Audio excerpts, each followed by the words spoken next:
Hey everyone, welcome to the channel. Today it's time for one of my favourite videos of the month. It's the Indie Author Showcase. I've got a bunch of authors just waiting to talk to you about their books, so let's roll the tape.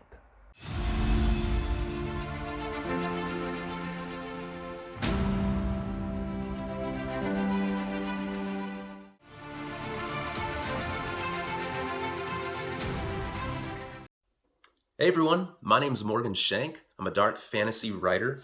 I'm here today to talk to you about A Low Country. A Low Country is my newest release. It's the first in a trilogy. It's a dark fantasy western. Low Country is basically the Wild West. You got your magic, your monsters, your bandits, your superstition. People don't go there unless they're locals or they're desperate. And it's here that we meet our protagonist, Charla. She's been 4 years on the road. She finally decides she's found a place where she can settle down, plant her roots, start over. But if there's anything we know about dark fantasy, it's that anytime our protagonist decides to settle down and start over, it doesn't work too well, and this is no exception. There's a native tribe. They make a raid on the village. They use a magical sandstorm to cover their entrance and their escape. They take a whole bunch of captives with them, and they go back across Low Country. And so Charlotte decides one time was one too many to lose everything she cared about. So she's going to put together a crew. She's going to ride across Low Country. She's going to defeat the tribe, and she's going to save the captives. That's what she sets out to do. Not a long read. It's about 230 pages, but it takes everything I loved about westerns and fantasy, and it sticks them together. So it's an action-adventure with a lot of chases through the desert, through canyons, sword fights, crossbow shootouts. If you like Joe Abercrombie's Red Country, Clayton Snyder's Cold West, you might like this one. So give it a shot and let me know what you think. Thank you.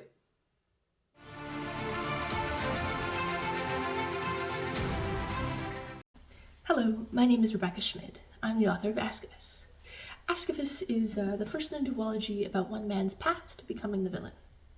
Now, if that path is an arc, then Ascavus is the rise. The second book, which comes out next year, is the one that chronicles his fall. I actually started this project by writing the second book. I hadn't intended on publishing. I was really just interested in getting into the mind of my antagonist. After some time, when it started to shape up into a story, I took it to a critique group. They gave very warm feedback. I took it to my editor, and she was the one who said, "It's great, but it needs book one." So, book one, Ascavus, thus it was born.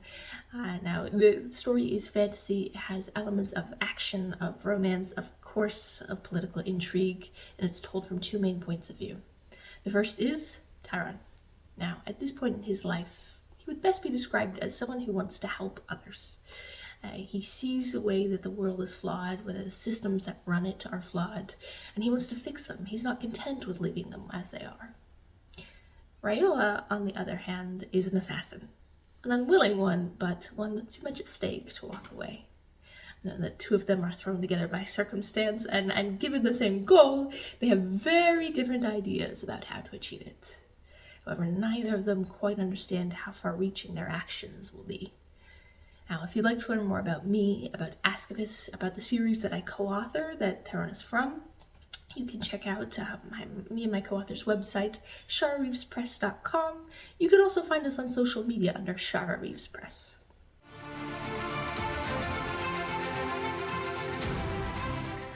Hello, I'm Tim Pears, though I write as T.R. Pears because if there's one rule when writing fantasy, it's that when you have an R as your middle initial, you damn well use it. I'd like to take a moment to talk about my book, Zero of Destiny, which is an entrant in this year's SPFBO, or Self-Published Fantasy Blog-Off, if I have those initials right. Yes, that's it. Now, I usually write a mashup of science fiction and fantasy, where I slam the two together, sweep up the bits, and stick them into my books. But after writing 4 of those, I found I had a lot of ideas left over. Now, some of those were silly, some of them were slightly silly, and some of them were very silly indeed. So I did the only sensible thing, and I stuck them in here. So what's the premise of the book? I don't hear you ask, because this is a recorded video and it's not a two-way thing. Well, it starts with a prophecy, as these things usually do, concerning a hero called Invictus Cull, who is invincible. Not a little bit invincible, mind, but completely invincible, until he fulfills his destiny and saves the world. Unfortunately, he finds out about the prophecy and realises that everything he's ever achieved up to that point was because of that and not because of him actually being any good at anything. Worse, though the prophecy makes him invincible, it's not fussy about who gets hurt or, say, which ancient landmarks might get a tiny bit flattened in the process. So Vic, to his friends, of which there aren't many left alive, decides to hide himself away in a Dark Lord's tower and do absolutely no heroing under any circumstances. However, before he realises this, he accidentally ruins the life of a young barbarian warrior called Deathscream. Yes, that is her name. No, she doesn't like people making fun of it, and no, don't ask about the chickens. And Deathscream swears a terrible oath to slay Invictus in revenge, but of course that's impossible until he saves the world, which he has no intention whatsoever of doing. So if Deathscream is going to kill him, first she has to help him save the world, whether he wants to or not, which he doesn't. I mean, not even a little bit. So if any of that sounds at all interesting, first, you are probably almost as odd as I am, and secondly, you can find it all in The Zero of Destiny, along with weapons-grade puns, more footnotes than the podiatrists, and flagrant slander of geraniums. I'm serious, I hate the things.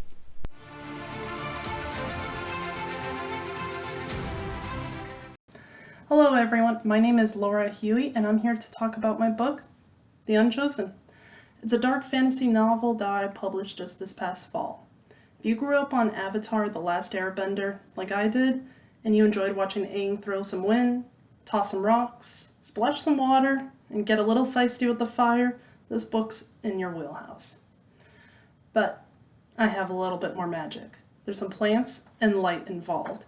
If you want the portals like in Darker Shade of Magic, with a little bit of corruption, this dark fantasy novel is for you. This story follows two characters. Fia was found lost and battered on the side of the road with no memory of who did it to her. She is determined to find answers, though, to her missing past. Unknowingly, her past lover, Winston, is looking for her. He is not only her second main character, but he is also second command of the nomadic Wind Nation, and he is determined to bring her back. When the two finally meet, Fia is blown away, both literally and figuratively, by Winston when he tells her of her position as a leader of the Luminous Nation. Just because Winston is still in love with the person she used to be, doesn't mean everybody feels this way. Some even want her dead for a crime she can't remember. They will deal with devastating misunderstandings, deadly assassins, political upheaval, and metal monsters as Fia desperately tries to find a way back home. Still interested and wanting to know more? Go grab yourself a copy and head over to my website to read more about my works. Thank you guys so much, and have a wonderful day.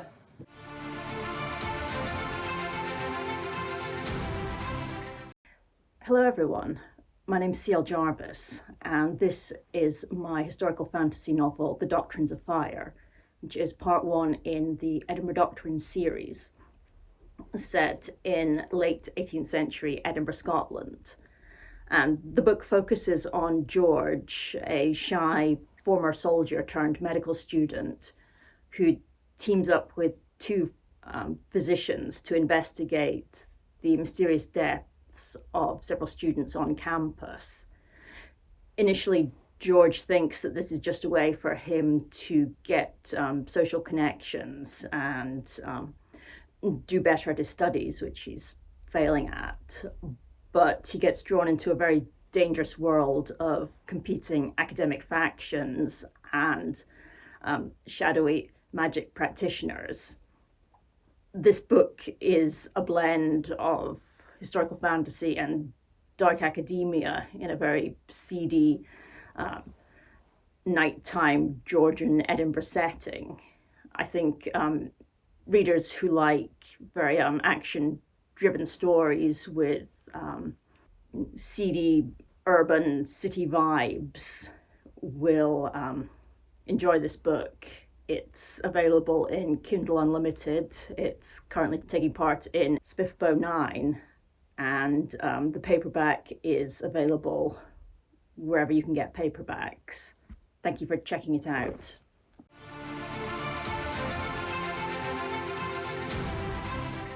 Hi, I'm W.D. Kilpack III, and I am the author of Crown Prince, Book 1 of the New Blood Saga. The future of mankind relies on the Guardian of Merrick. Will his sight be true? Or will his impure first blood prove the ruin of us all? That's a good question. And it's at the core of Crown Prince. Nathar is guardian of Merrick, one of a long line of protectors dating back to the firstborn age. Nathar's is an ancient role, rooted in his first blood, giving him sight to see what is yet to be. That might sound like a lot of responsibility, and it is. Nathar stands up under that weight with grim determination, refusing to flinch, and will make the hard decisions, often those that others cannot or would be unwilling to make. Crown Prince starts with the birth of Ikari, the Crown Prince. During the fall of Erig, the capital of Merrick, the nation where mankind was created. Nathar saw that this would happen and spent most of his life preparing for it, but did not plan on Darshell. She's a Connie's servant in the king's kitchens, who would serve as the newborn's wet nurse. And he did not plan on how she would affect everything in fleeing the fall of the city. They flee into the depths of the ancient wood, where the mysteries of creation still flow.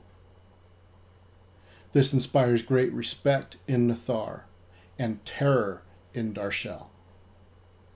There they meet and make new friends who are great beasts of the wood, and they struggle to survive and keep the Crown Prince safe. Crown Prince was an International Firebird Book Award winner, a Bookfest Award winner, and runner-up for the Online Book Club Science Fiction and Fantasy Book of the Year. So pick up your copy and see for yourself how Nathar and Darshell struggle to align their new lives with duty, desire, and raising a child into a good man to return to the throne. Thank you.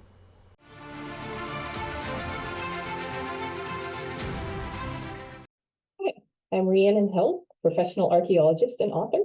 I write space opera as RZ Held, and I'm here to tell you about Idyllian, the collection of the first four novellas of my Amsterdam Institute series.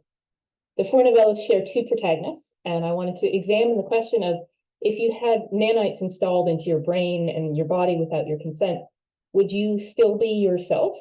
What if they made changes to what your brain can do, to what your body can do? How much could they change you before you're no longer yourself? In the case of Genevieve, the first protagonist, she's infected with a package of nanites from super soldiers who are conquering her planet. So does that now make her a collaborator? Sienna, the second protagonist, is given the implant from a dead spy to allow a prisoner exchange to go forward, but then it starts leaking memories. So is she herself, or is she now becoming partly the spy whose memories are leaking into your head? Of course, the novellas also have lots of adventure and romance, plenty of steamy scenes. I'd class the main romances as adversaries to lovers. I think that's more fun than enemies to lovers, because they don't have to change their fundamental natures. They just have to realize their goals aren't actually opposed. There's also snarky AI spaceships, an emotional support cat, carbon composite wings, and plenty of queer characters. Where's the archaeology, you ask? It's in the world building. I use my background to think about the two empires' cultures and linguistics, and how those might change over the centuries. There's a gap of several hundred years between the first two novellas and the second two novellas. And so I can look at what has changed over that time and how one century's protagonist becomes another century's infamous or famous hero. Check it out.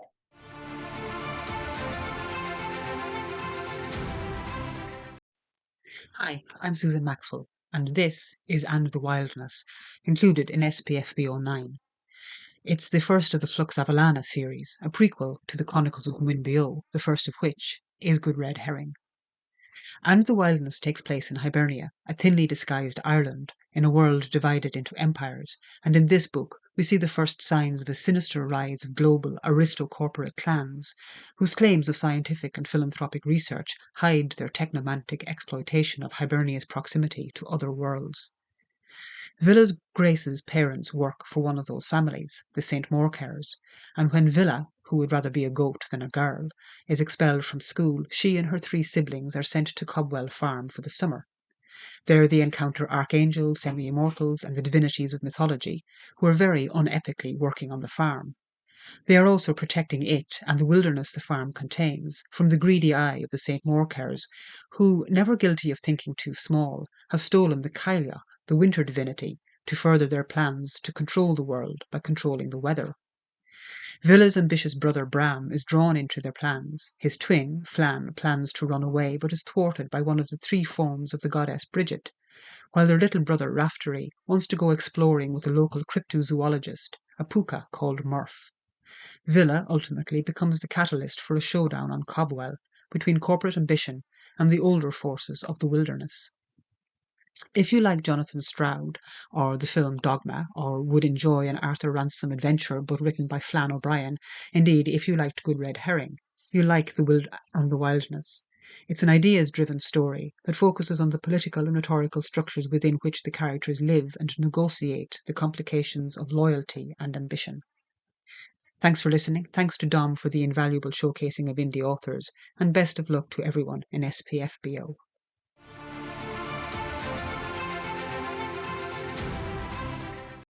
Hey there folks, this is Karim Soliman, author of Tales of Grania series and War of the Last Day series. Today I want to talk a little about my SPFBO entry this year, The Third Crossing. It's set in the Granian universe following the journey of 2 main characters, only 2 this time. One of them is a smuggler and the other is a young mage. Both of them, instead of playing the usual cat and mouse game between mages and smugglers, they find themselves in a situation where they have to work together and help each other. He seeks recognition and glory by unveiling a conspiracy against his nation, and she wants to rescue her family from the hands of the most dangerous kingpin of the smuggling underworld. However, this shaky alliance puts them in a war against all of the gangs of Huie, their country, and maybe the empire itself. So you can say that things get a little bit out of hand for our 2 main characters here.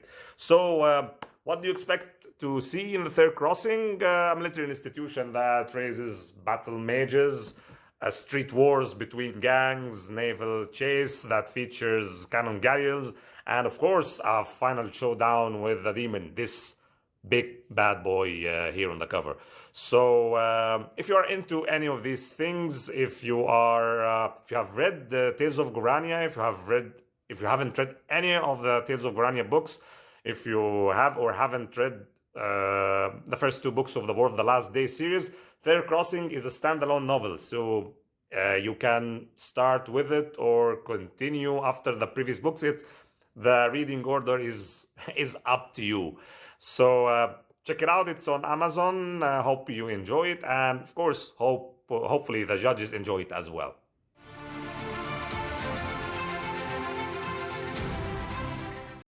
Thank you so much to all of the authors who've taken the time out of their busy schedules to film a clip for inclusion in this video, and for stepping outside their comfort zone, no doubt, in order to do so.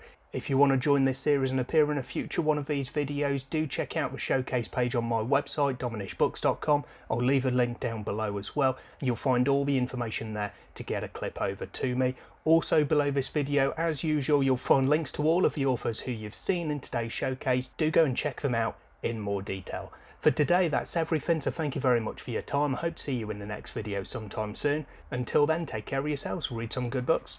Bye for now.